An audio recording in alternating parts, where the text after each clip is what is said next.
guys, welcome back to my YouTube channel. मैले चाहिँ धेरै भ्लग बनाउँदिनँ त्यही पनि मलाई ट्राई गर्न चाहिँ मन लाग्छ अनि आज हामी चाहिँ श्याम राणाको प्रोग्राममा जान लागेको छौँ प्राग।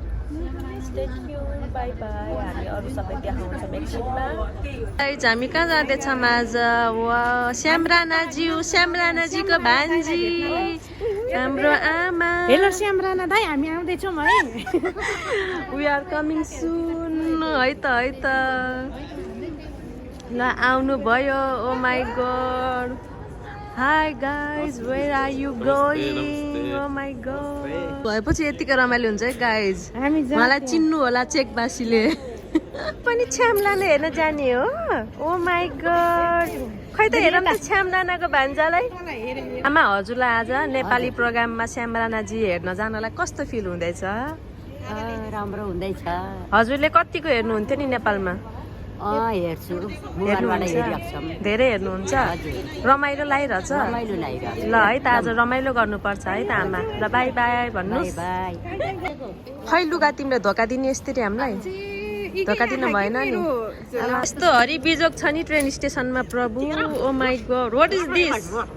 जे ट्रेनमा चढिसके हामी अब जाने। मेकअप नेल पोलिस जति गरे पनि भ्याइँदैन भन्नुको एक्जाम्पल यहाँ छ है। ट्रेनमा पनि छोड्नु भएको छैन पोलिस लगाउनलाई। ब्लगर हो, हुन पर्यो नि ब्लग। अलिक ब्याट्री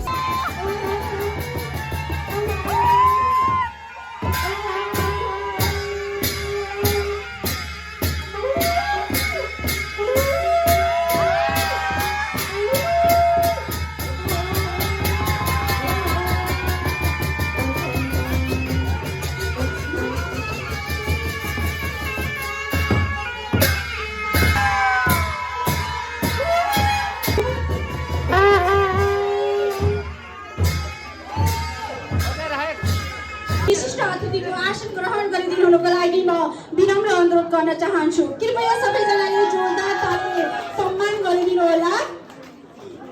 यसै गरी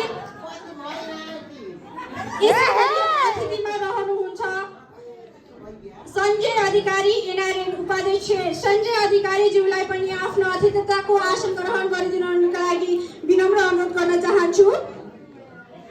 र यसै गरी हाम्रा पिलजेन समाजका पूर्व अध्यक्ष विष्णु राईमाझीज्यूलाई पनि अतिथिको आसन ग्रहण गरिदिनुको लागि म स्टेजमा आमन्त्रित गर्न चाहन्छु।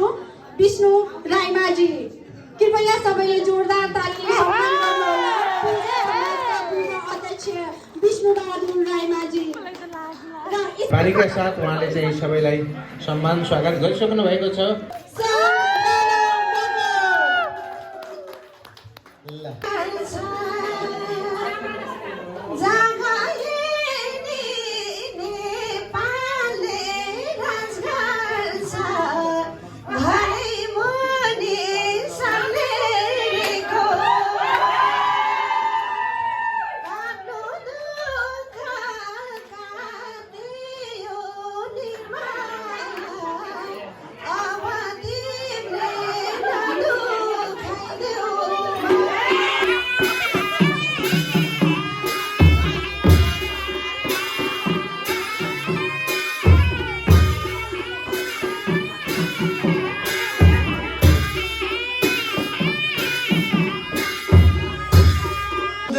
हाम्रो दिदीबहिनीहरू दाजुभाइ सबैजना हुनुहुँदो रहेछ। उहाँ आमाहरूलाई देख्दाखेरि मलाई चाहिँ एकदमै मेरो आमाहरूको याद आयो, मेरो बजेहरूको याद आयो, मेरो बजुहरूको याद आयो। र म एउटा धौलागिरीको चेली, पश्चिमकी चेली, धोरबहादुरको चेली भएर होला जहाँ जाँदा पनि मलाई चाहिँ एउटा यानीमाया सुन्न मन एकदम।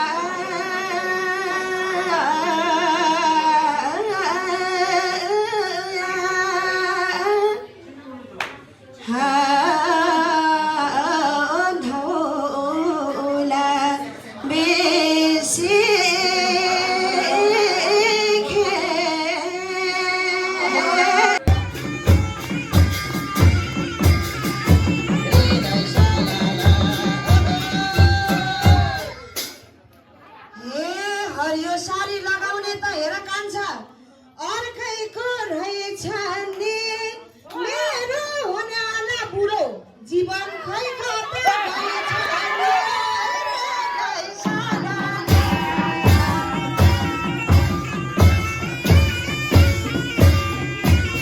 राम्रो गर्नुभएको छ र नेपाली कार्यक्रमहरू चलाउने व्यक्ति पनि चाहिएको छ, गर्न पर्छ। हिक्मत गरेर आफ्नो कसरी हुन्छ बोल्ने कुराहरूलाई र नाम ठेगाना सबै च्याट्ट मिलाएर काट्न लेखेर हुन्छ कि देखेर हुन्छ कि गर्नुभएको छ। ल ठिक छ, कोही बात नै।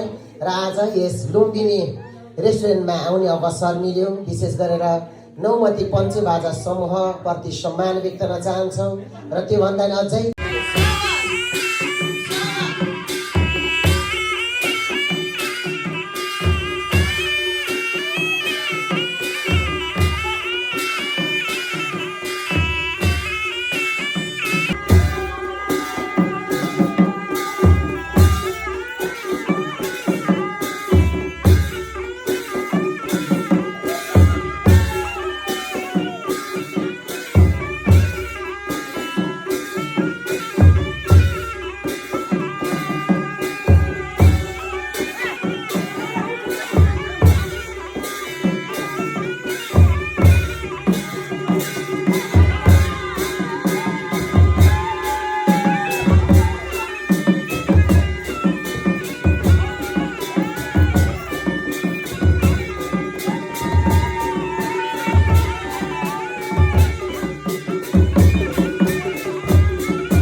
छिछि त्यो मुख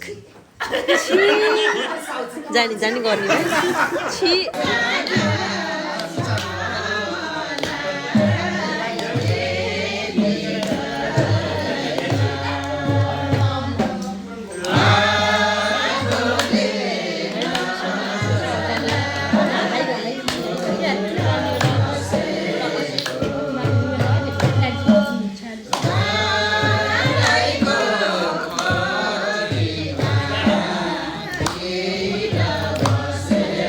प्रिङ्गल्स खानुहोस् अनि मजाले ज्यान बनाउनुहोस्, तर प्रिङ्गल्स जस्तै फुलेर चाहिँ नबस्नु।